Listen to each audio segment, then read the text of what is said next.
I remember the stench of linseed oil mixed with sweat. Berlin autumns carry something metallic in their air, old trams, wet cobblestone rust, but that night in the hall it was mostly shame. I was 18. In front of the jury in the small room behind the Spandau Kulturhaus, my hands wouldn't stop shaking. Brush still gripped, palette smeared with ochre and violet. I tried to start my live painting. The white canvas stared back. Three judges sat with pencils poised above forms, their faces an ocean of indifference. I dabbed at the corner too hard, the red bled. In my head I saw the scene I wanted, my mother's garden, the crooked apple tree, the low crimson wall. I thought I'd practiced this enough. Instead my vision collapsed, shame rising like a rash across my neck. Someone coughed. The woman beside the window bit her cheek. My brothers were in the audience, Jonah's working on a crossword, Daniel recording on his phone as if he knew I'd be a punchline later. I flinched, forgetting the color order, and put my brush in green instead of blue.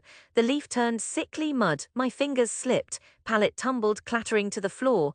The red's trajectory painted my jeans, my shoes, an errant splotch on the jury's table.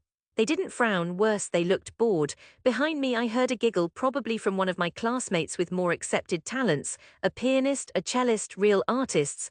I squeezed my fists, trying not to cry. The rules said you finish or get marked incomplete. I heard my father's voice in my mind. You want to do this? Good luck feeding yourself with dreams. The last 10 minutes were a blur of apologies. I faced the wall, painted through the burn in my eyes. When the bell rang, I almost ran out. Jonas caught me at the stairs, smirking. Are you auditioning to be a clown or a painter? Daniel nodded, holding up his phone for a surreptitious picture. At home at the small dinner table, Ma sipped her tea and avoided my eyes. Baba sighed and said, artists don't come from us, maybe you try something else now.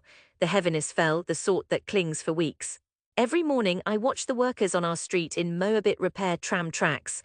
Bricks arranged neatly, wires crisscrossing against the pale sky. I thought of quitting, thought about nothing but quitting sometimes. My paints stayed in a shoebox under my bed. Every so often worry would twist in my gut. I'd failed and Berlin was not made for failures. But the urge to paint came back, slow and stubborn. At night, after Ma went to sleep, I snuck my sketchbook into the window light and pressed charcoal to paper. I drew our block, the peeling paint, the children playing football in the courtyard. I traced sunlight on tracks, trees in the Tiergarten. My brother joked about the great starving artist, showed the recital video to neighbors at backyard barbecues, but I drew anyway.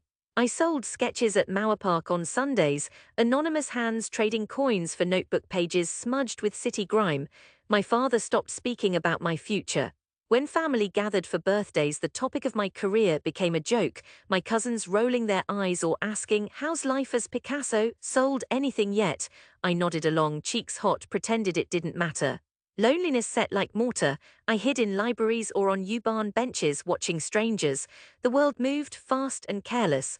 After 2 years, I scraped together enough to enroll in weekend classes at an arts cooperative run by a sharp-eyed woman named Marguerite. She wore paint-splattered overalls and looked at me as if my hesitance insulted her. If you're going to be here, she said on my first night, paint honestly. No one cares about mistakes. Only the people who never try don't make them. Under her I learned to see details, the oil reflecting in puddles after rain, the sweat on a bricklayer's lips. I painted with ferocity, burning out brushes. Marguerite made me hang my work in the public studio even when I hated how it looked. The risk made my heart race. Sometimes a stranger would leave a kind note, sometimes nothing. I painted anyway. 3 years passed. I worked part-time in a bakery, caking my hands with flour. The mornings were cold and dark, the afternoons free. I painted street scenes, umbrellas caught in wind, musicians in tunnels, old women bent over groceries. Marguerite introduced me to a gallery owner, a prickly man with silver teeth who said, your lines are angry. Good, Berlin understands angry. He offered to show 2 of my paintings in a small group exhibition. I went trembling, nails bitten raw. On opening night nobody recognized my name. My painting hung between bright abstractions and landscapes of prettier cities. People walked past quickly or stopped to peer, uncertain if mine was finished or a work in progress. I took to sketching people from the corner, nervous man, elegant woman, wide-eyed child. Again, I heard my brothers laughing in my memory, but someone asked about the apple tree in my painting, the red wall, the moody sky. She was older, hair like lint, and she bought it outright. My first sale, word spread, slowly, quietly. I showed in 2 more group exhibitions, then 4. My style sharpened, Berlin's bruises, but also its light. I painted heartbreak and park benches, graffiti peeling from old concrete. People started remembering my name. Nobody at home seemed to notice. Years blurred again. I rented a studio above a noisy bakery in Kreuzberg. I painted at night to drown the voices inside, the walls filled with canvases, dozens, then hundreds. I sent invitations for shows at new galleries, but my family never came. Sometimes I told myself it was because they were busy. Sometimes I knew better.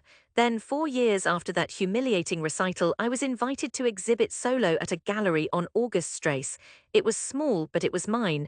The owner gave me 3 weeks. I called Ma. Her voice was wary, as if expecting another heartbreak. "It's not like university, is it?" she asked. "No diploma for this." I didn't reply. The day of the opening, the sky was magnolia white, the sort of blank that eats color. I stood in the gallery in a faded navy shirt, hands slick with nerves. People filed in, some familiar from previous shows, others strangers. I sipped bad wine and fought the urge to run. Then in the corner I saw Jonah's coat half-zipped, standing stiff. Daniel was behind him, camera dangling from his neck. They didn't greet me. Instead, they glanced around as if calculating when it would be polite to leave.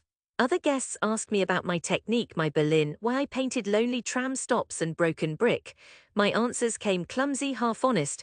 I watched my brothers peer at a canvas that showed our old block, the cracked sidewalk, Ma's red geraniums drooping in their planter.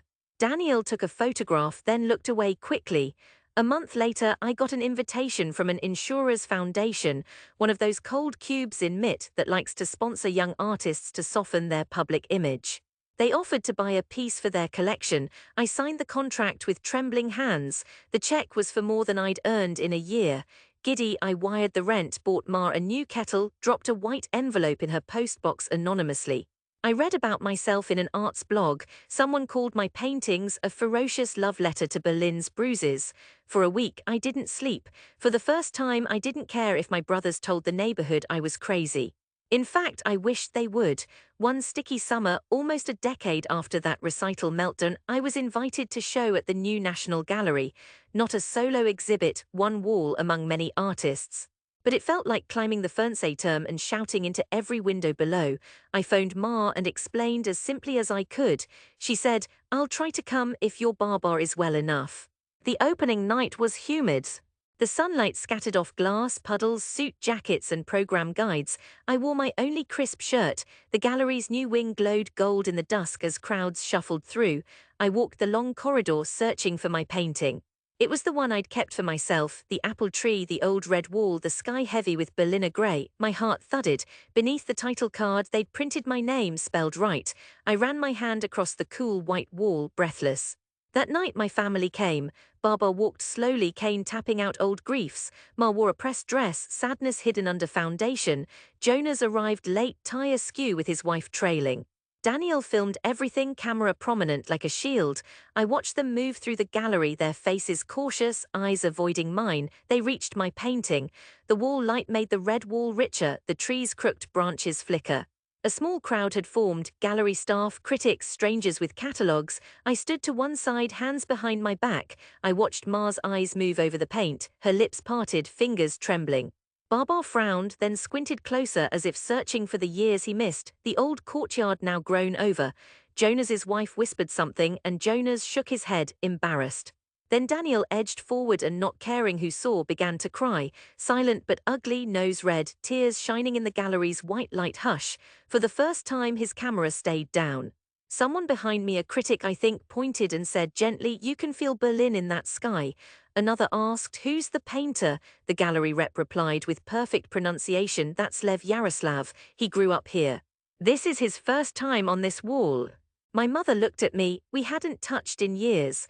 But now she pulled me into her arms, saying nothing but holding on as if I'd returned to childhood if she gripped hard enough. The others stood at their awkward periphery, but the shame that trailed me through dreams had faded. It was just paint and honesty and the proof, the canvas itself, hanging beneath the lights. We went to a quiet restaurant afterward, not far from our old block. My brothers talked little, but Daniel reached for his glass, voice rough. I didn't know you'd paint us, our lives.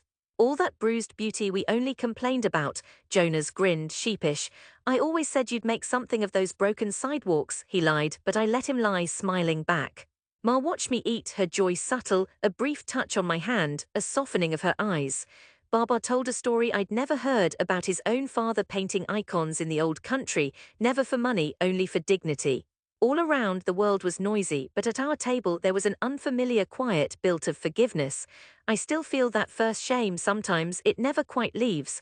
When I teach painting now under Marguerite's shadow, I tell my students to keep their humiliations close. They burn, yes, but what other fuel is so stubborn? I paint, I eat. Sometimes I return to Ma's kitchen, trying to recapture the old apple tree in a new light, my brothers squabbling over bread, my whole family held gently in lines of color. And every so often in a busy gallery I see someone, back bent, shoulders tight, stand before my work, recognizing what it means to be doubted, to struggle so long your bones ache. I catch their eyes nodding in a silent pact. Proof here on this wall, we return again and again to the things that once shamed us and find a kind of victory in simply standing there unashamed.